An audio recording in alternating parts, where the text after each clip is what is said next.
few days ago, Manga village, a border community neighboring Cameroon in Takum local government area of Taraba state, came under attack. The invaders were said to have arrived in a boat and killed 11 people, including a traditional ruler.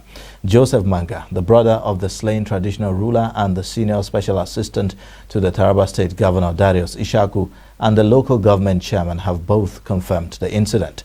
He disclosed that the attackers first attacked the border community in Cameroon Republic before crossing over to Nigeria to unleash mayhem. Accusing fingers are pointing at a Cameroonian separatist group known as Ambazonian soldiers as those behind the invasion. Meanwhile, the Taraba State Governor Darius Ishaku has called for the military to help man the state's long-stretch border with Cameroon. Mr. Ishaku said he had previously asked the military to help secure the borders but received no help. However, the governor said the military and police have now moved into the attacked community. In another development, the leader of the interim government of self-declared region of Ambazonia, Dr. Samuel Ikome Sako, has distanced his people from the attacks. Dr. Sako, who denounced the killings in a statement, accused the Cameroonian government of perpetrating the attacks with plans to turn those communities against the Ambazonian people taking refuge in the Taraba state. Now we have in the studio General Sani Kukasheka, former Nigerian Army spokesman, in the studio to talk to us about, these recent happenings. Some will say this is an encroachment. Well, let's welcome you first to the studio, and we are super excited to have you in the studio this morning. I think I am equally super excited, and I would like to congratulate Trust for the innovation, going into broadcasting. Having said that, I think the issue at hand, the incursion and the killings in Manga, the Takun local government area of Taraba state, is quite unfortunate, and there is need for holistic approach and a thorough investigation based on the fact that there are contradictory accounts and as regards to the causes of it. Some were saying that the people that perpetrated the attack were Ambazonian refugees, from Cross River State that came up, and others were saying actually they live with the Manga community, and as testified by some of the people, because of the cultural affinity, the African borders generally, you find, people who share common beliefs, culture, and history being caught in the divide among territorial boundaries. We have that with Benin Republic, we have that with Niger, we have that with Chad, and we have that with Cameroon, the people of Cross River, the people of Taraba State, and the people of, when you move to Sokoto, Kazna, and, Borno State, and so on and so forth. So basically, there is this understanding in which, and we have had, even in the northeastern part of the country, where there are people that are internally displaced persons in the KIDP camps, but because of the nature of African, extended family system, we tend to accommodate our people, in need. So basically that was it. And what brought about that, actually, there were allegations that, one of the Ambazonians staying in Manga community was killed, and the Ambazonians were accusing the traditional ruler of, betraying them, hence that. And I would like to dismiss in totality the allegations or the kind of self-facing defense by the self-acclaimed leader of the Ambazonian, Dr. Samuel Sako. He's just trying to, divert attention, because preliminary investigation has proven beyond all reasonable doubt that actually the attacks were carried out by Ambazonians, because arrests have already been made by the security agencies. And coming back to the issue of, the allegations that the military have not responded, it is not true. The truth is that I know, even before when I left service, I know the governor of Taraba State was a special guest of honor when one of the forward operation bases were established in Gembu and elsewhere. And I know that the Nigerian Army had no fewer than 4 forward operation bases in Cross River and Taraba State. But of course, given the escalation, because in recent past, or rather quite recently, the Cameroonian Defense Forces have stepped up action against the Ambazonian, so the heat is on. Of course, they are moving in to the Nigerian territory, and there is need actually for us to do more. So possibly he could have called for more military and security presence, and as proper reaction as the situation unfolds. But then there is also the need to understand a criminal is always a criminal.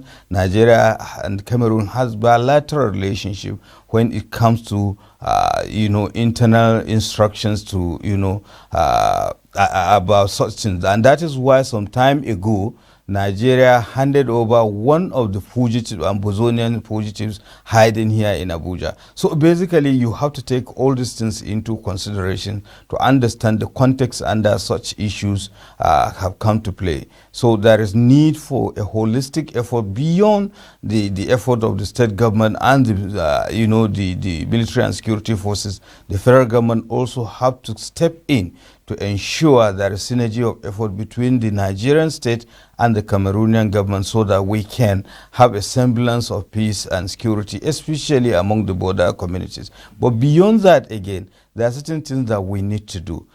Over time, the border communities have been neglected in this country, and there is need beyond the physical, security to think of improvement in infrastructure and social, development of those communities too.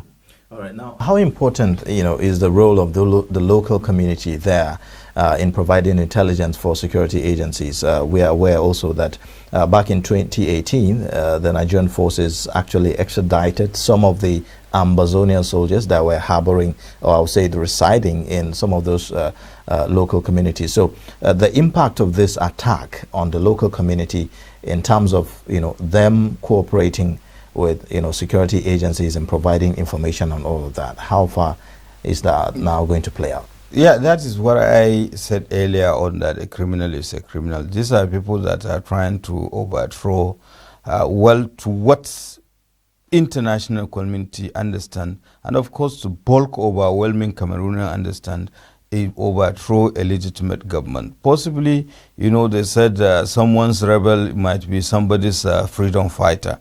But that notwithstanding, I think they have constitutional provisions in which there should be a kind of change of government in that country. So for anybody taking up arm against the state, definitely he's looking for something else. Therefore, the fact that we have historical affiliations, and share cultural affinity and all the rest, we should understand also that the Nigerian state has a responsibility to ensure that there is stability in Cameroon. So people, regardless of, the relationship, should understand that a criminal is always a criminal, and therefore they should have a better way of relating with them.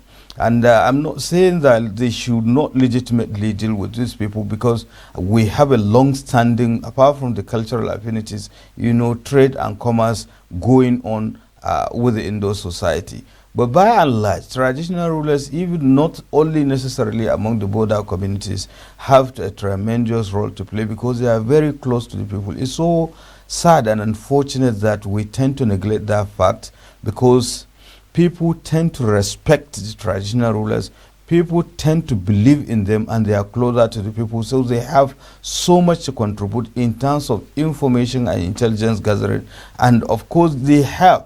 You remember in Adamawa State, I think either Adamawa or Taraba State, one of the traditional rulers lay courses on bandits and kidnappers, and of course it has a tremendous impact. So we have to take advantage of that and ensure that these traditional rulers are integrated into the security architecture, especially among the border communities, because they exert influence. Sometimes, take for instance, the traditional ruler they respect so much might be on the Cameroonian side, or he might be on the Nigerian side, and he has influence across the borders. It happens with the border communities in, between Nigeria and Benin Republic, and of course Nigeria and Niger Republic, where you have Sarkin Katsina and all the rest of them. So basically we should take advantage of that. So they have a tremendous role to play. The security and the government should understand that and see how best they can take advantage of that to ensure that Nigerian society is cured by using the influence of the traditional rulers. Okay, now this intertrade and this intercultural and social integration, how much of a challenge is it, for our government to ensure that, that demarcation and that the borders there are secured, because there's a tendency with these, border communities to harbor persons, even if they are criminals, like in the case of smugglers, where you have, border community people harboring smugglers and all of that, for some stipends and all of that. So how much of a challenge is this? Because in some of the borders, you may not even... It is a very big challenge, and I will tell you it has affected, the security of this nation and other countries. And let me even give you an example. Take, for instance, now the counter-insurgency and counter-terrorism operations. One of the greatest challenges they have is the influx of foreign fighters, to assist the Boko Haram terrorists. And they come through our neighboring countries. Possibly they have a kind of loose, immigration, standard. And so you can understand the implication. And of course, the proliferation of small and medium arms into this society to a large extent aggravated the security challenges we're having. And they come through, the borders, the porous borders that we're having. So the challenge is enormous, apart from border, criminal activities such as human trafficking, and of course the smuggling that you have mentioned. So it's a very serious challenge. But to address this issue, I think there should be constructive engagement, even though we have bilateral agreement with most of these countries, especially talking about Cameroon, Chad, Niger Republic, in fact, Benin Republic, because it has keyed into the multinational joint task force and the Lake Chad Basin Commission. So, but beyond that, we have to also do more to understand that these security challenges are very dynamic and are evolving over time, and we have to up our game to, reach out to our neighbors to ensure that this porous border issue is augmented with diplomatic, understanding. But beyond that, again, we have to think of the expansion of the mandate of the multinational joint task force also to ensure that more synergy among the neighboring, the security, military and the security forces of the neighboring countries too. Then beyond that, again, we have to take advantage of the cultural affinity and ensure that the people across the border respect the law as well as those people within the border. That the fact that you share certain extraneous variables does not mean that you should cordon illegality across the other country. And that is what really escalated the issue of Boko Haram. Initially, they assumed that it was a Nigerian problem, and over time, they reared their ugly head into their own territory, hence the concerted effort now to look at it, as a collective problem that needs to be tackled collectively. Therefore, criminality should be dealt with, collectively by the neighboring countries too. Okay. Now, from what we have, gathered so far, the attackers were said to have come by boat. So that also raises the issue of, how secured our borders are and the composition of our troops or the people at the borders that are supposed to man the border. How was it possible, for people who have, we have the Nigerian Navy, for instance. How was it possible for people like that to invade Nigerian communities, on boat, almost without any resistance? What I want you to understand is not the issue of resistance. Over time, You see, the problem is that hardly a thief will come into your house and brazenly tell you that he is a thief. Usually he or she will disguise. You know, remember, there are transactions, intermarriages, commercial activities. So they disguised, you know, and later on show their true colors. You understand? So basically that is it. And secondly, you cannot have security forces all over the places, you know. So these are some of the challenges that we are having. And you know, we have a large expanse of border, you know, that is not fully manned. Even the land border itself, talk less of the, you know, the waterways and what have you. So now that we have understood, and you know, the Ambazonian issue was not there some years back, just like we are having terrorism. So things keep on evolving, and the security forces and the country respond accordingly. Now that we have this, what is the next thing to do? Is to understand that we need to have a firm grip on our, you know, waterways, beyond that they are no longer being used for the commercial purposes that we took for granted, and we have to ensure that there is more surveillance, there is more cooperation, and we should also use technology. So, meaning, you know, by going by what you are saying, it means that we are not proactive. It is no question of being proactive. Reactive to this, because last year, for instance, in December 2020, IPOP, for instance, and these Ambazonian soldiers, they had a kind of an alliance and agreement, and these are some of the problems. Exactly. So where were we when this happened? And didn't we think that because of this alliance, we tend to face a greater threat? That is what I'm trying to tell you. Sometimes you dismiss things so easily and taking things for granted. There is no doubt about the fact that over time we have taken things for granted. Take, for instance, the general well-being of the you know, border communities, and I'm talking about cutting across all the border communities, be it in Sokoto, Katsina, you know, Taraba, or Cross River State, or even Lagos State, as the case may be, and Ogun States. You know, we have that problem. And apart from that, the issue is a combination of other factors. I mean, so many factors. You have the physical security aspect, you have the good governance aspect of it. I talked about the issue of National Boundaries Commission, and I think there is even a commission for border communities. To what extent have we really ensured that it's functioning and is fully funded to ensure the well-being of these border communities? Then to what extent we critically evaluate the security threats over time emanating from some of these areas, some of them within, some of them without. Things that you have taken for granted. Over time we have had a, you know, working relationship, you know, people who are living in peace and harmony, but eventually Cameroon has the Ambazonian challenges, and eventually we have the terrorism and the issue of smuggling, human trafficking, and what have you. So these are things that keep on evolving with time, that we should be able to you know, also be ahead of the game. So it is no question of reaction.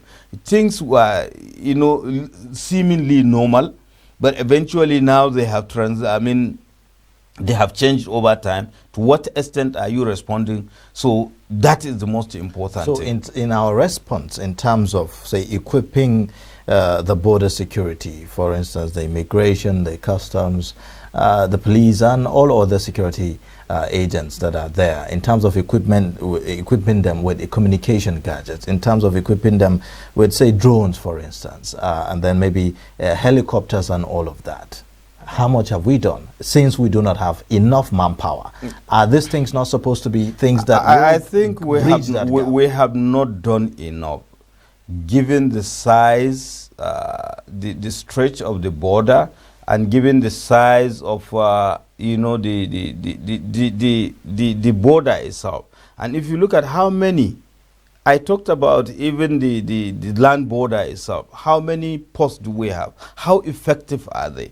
These are the issue. And beyond that, what is the information and intelligence gathering system, and what is the relationship or the synergy between the border communities and the various security agencies within this country and even across, and the synergy of effort between the Nigerian, authorities and their Cameroonian or the Chadian counterparts or the Nigerian counterpart or the Beninwa counterpart. These are the issues. So it's a combination of so many efforts. I mean, combination of so many factors that we need to critically evaluate and see how best we can mitigate it by responding through the issues that you have mentioned, investing in communication technology, investing in drone technology, and good governance. In fact, there are stories that some of Nigerians, they rather go to the neighboring countries for healthcare, needs that's coming to, because they are far away from the nearest hospital within Nigeria, so it is easier for them to go across the border. And these are issues that we really need to look at so that they will have greater sense of belonging. They will assist the government and the security forces in manning that border, and of course blowing the whistle whenever there are, untoward things happening. Now, if you look at the sub-Saharan African region, quite a lot is going on. Niger, Chad, Burkina Faso, Mali, a lot of these criminal activities are going on with armed men taking over everywhere, whether bandits, whether terrorists, and all of that. Are there lessons for Nigeria? And are we learning those lessons, or we are waiting for it to happen to us? We are learning lessons, and I can tell you a lot is being done. It's just that to what extent are we effectively utilizing what is being done? Take, for instance, we have Saturdays of learning. Look at the National Institute for Policy and Strategic Studies. On daily basis, they churn out. They look at the national developmental issues, security, and what have you, and advise accordingly, coming out with policy option and implementation strategies. Look at the National Defense College. Look at the National Institute of Security Studies, and look at the Nigerian Army Resource Center and the various, services war college, talking about the Army War College, the Navy War College, and the Air Force War College. They come out with issues, far ahead that, if taken seriously, we could be able to even prepare against them coming. So, to what extent we are learning lesson, I won't say precisely unless, but from the look of things, I think we need to do more to ensure that we have learned the lesson and come up with strategies that we can be able to deal with these issues accordingly, because we have all that it takes to ensure that Nigeria is well developed and we live in peace and harmony. All right, now just about 2 days ago, we had an issue with the Abuja-Kaduna road where, there were some attacks there, and we have one of the governorship aspirants from Zamfara State who was killed, and all of that. It's quite sad, but some will argue that whatever happened on that road, that incident happened because for a period of time there seemed to be some quiet along that road with the deployment of the female soldiers, the operations that were launched, on that route and all of that. And then suddenly this happens. What exactly, in your opinion, happened? Did we... Honestly, it is really, really quite sad and unfortunate that happened, and may Allah grant him Al-Jannah Firdaus. I will refrain from commenting until that issue is properly investigated, because actually it's more or less so brazen and unprecedented that really we need to critically examine what happened and who did what. And unless such is done, I think it is ill-advised for anybody to comment further, because I have been plying the road myself, and I know, apart from the fact that actually the road is in terribly bad shape, but who are those people assisting these criminals with information about movement of people, and how could they carry out such attacks with utmost precision and with devastating consequences, and without the security agencies knowing about it. And some time ago, I was even surprised. I had cause to ask some of those people along the towns, the residents along the road, and they were saying that sometimes when security agencies pick out some of the criminals for perpetrating some of the kidnapping and the banditry activities, they are often surprised that they were not known to them. Therefore, something is missing there. One, the issue of security education. Secondly, the issue of getting information and intelligence. To what extent have we invested, in the communities along those roads? Just like we made mention about investing in the well-being of the people in the border communities, So to what extent have we done so? To what extent have we manned? And it is not just the issue of the physical security. I think we should think of technology. We should think of how do we improve in our human intelligence. So these are the issues that, of course, the measures taken, about shutting down some of the telecommunication. I think to some extent there should have been alternative means of communicating to the security agencies, so that if there are issues of this nature, some of the security agencies or the leaders of the community will reach out, and if they are the one that are betraying, the security, then they will be known. So whenever you are having such measures, there should be something that will complement it to ensure that people do not suffer. I made mention earlier about the fact that if you shut down, there are some people whose livelihood depends on these telecommunication services. What kind of social security arrangement are you making to ensure that they do not suffer? But beyond that, again, to ensure, again, sustenance of security. So basically, it is only a thorough investigation of that incident and several others that will determine what will be one's comment on such issue. We are talking about the recent invasion of a community in Taraba State, where soldiers suspected to be of the Ambazonia Separatists in Cameroon invaded that community. We have in the studio General Sani Kukasheka, former Nigerian Army spokesman, giving us perspectives on that incident and the general security in the country. Now, let's talk about the various operations that have been launched in the northwest region of the country, for instance, and how much of results are we seeing? I mean, it doesn't seem to have changed anything with the kind of attacks that we see, the kidnappings that are still ongoing. Well, people may seem to have think so, especially in view of what happened a few days ago along Kaduna-Abuja Road, and of course in Sokoto State recently, the large number of killings, But if you look at it holistically, given the fact that the military in particular have intensified their operations, I know for sure they were able to take out some of the bandits and the kidnappers' leadership, as well as destroy their camps.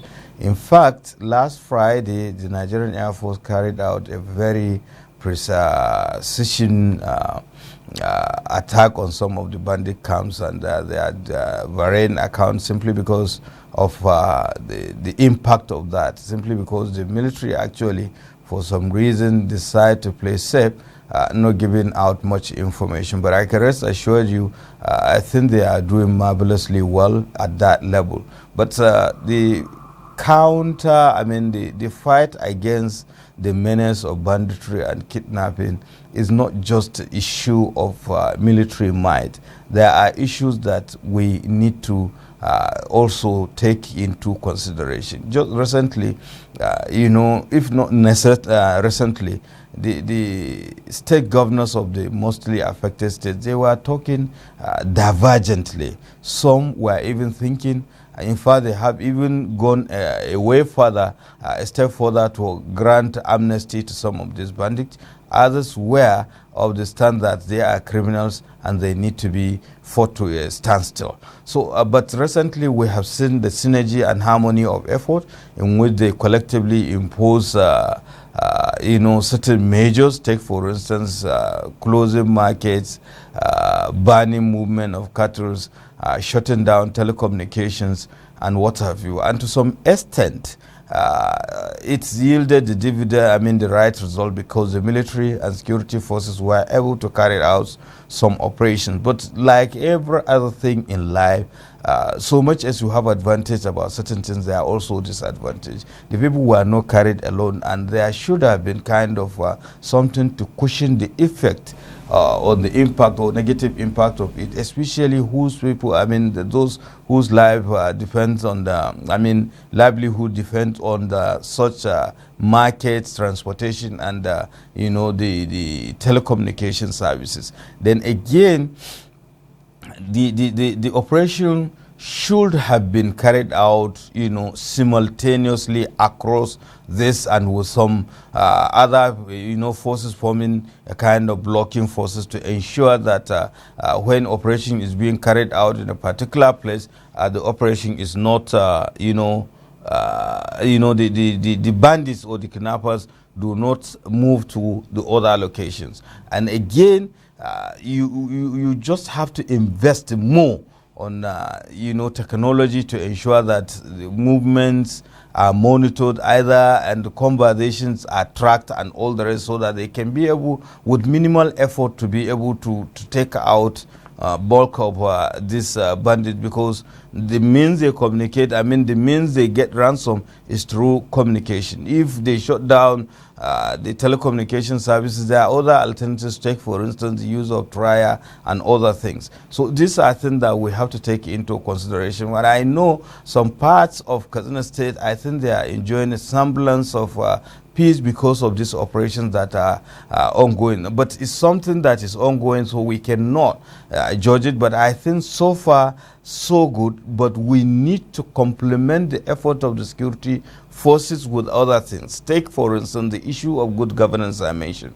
So long as we continue this way without addressing the root causes of these security challenges, we'll just be going on cycles, So what is it? The issue of autonomy of local government system. Invariably, bulk of the local governments are not working, and they are supposed to be the proper zone, the kind of, if they are working, to some extent, some of the issues that we are experiencing, take for instance, an average person in the rural area is not requesting for much. There could be those kind of thrift organizations, that could offer him or her loan of 5,000-10,000 to carry out. But these bandits are filling in a vacuum, providing means, and you see people operating certain things based on the fact that they provide information. And that is one other thing that is also aggravating this banditry, the issue of informants. These informants, they are there because they don't even have what to do. Well, thank you so much. We would have to end the discussion here at this point because of our time, so that we can look at other issues on the program. Thank you so much for coming. Hope to have you again on the show another time. Thank you so much for having me. All right.